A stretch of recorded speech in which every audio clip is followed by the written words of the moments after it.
Lemon ഉണ്ട്, നമ്മുടെ knife ഉണ്ട്, ബൗള്, സ്പൂണ്, പിന്നെ സോഡ മിക്സർ, പിന്നെ വാട്ടർ ഉണ്ട്.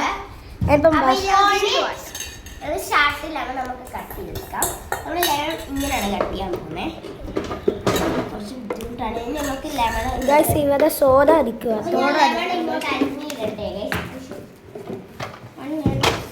സോഡ നമുക്ക് വെക്കാം.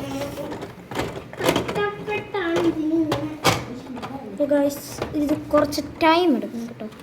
നമ്മളെ സോഡ ആയി ഗൈസ്. ഇത് നാരങ്ങ തിരിച്ചു കേട്ടോ. തിരിഞ്ഞ് നമ്മൾ ഒരു വീഡിയോ ആക്കി കഴിഞ്ഞ് നമുക്ക് ഇവിടെ വയ്ക്കാവേ. ഇനി നമുക്ക് മിക്സ് ചെയ്ത് കൊടുക്കാം. ഇതേ പഞ്ചസാര അത്യാവശ്യത്തിന് ഇട്ട് നാരങ്ങ സോഡ ഒഴിക്കാൻ പോവാട്ടോ. സോഡ ഒഴിക്കാൻ നമുക്ക് മിക്സ് ചെയ്ത് കൊടുക്കണം.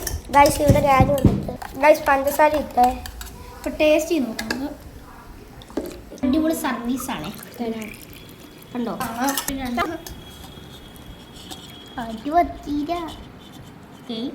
നിങ്ങൾക്കുള്ളത് അതിൽ ബാക്കി വല്ലതും ഉണ്ടെങ്കിൽ എനിക്ക് ഇച്ചിരി ഒഴിക്കണം. കുടിച്ചിട്ട് നമ്മൾ നാരങ്ങ നല്ല മിനിയേച്ചർ ഇസ്ലാമിക് ഗ്ലാസ് ഒക്കെയാണ്. ഗൈസ് ഇനി ഇവർ കുടിച്ചത് റെസിപ്പി പറയും.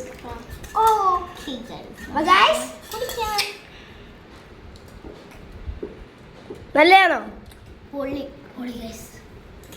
തൊണ്ടയ്ക്ക് എങ്ങനെയുണ്ട്? ആശ്വാസമായോ?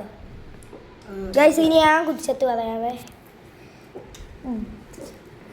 ഇസ്ലാമിക് ഗ്ലാസ് ഗൈസ് ഞാൻ നോക്കട്ടെ. നല്ലതോ ഗൈസ്? ബൈ.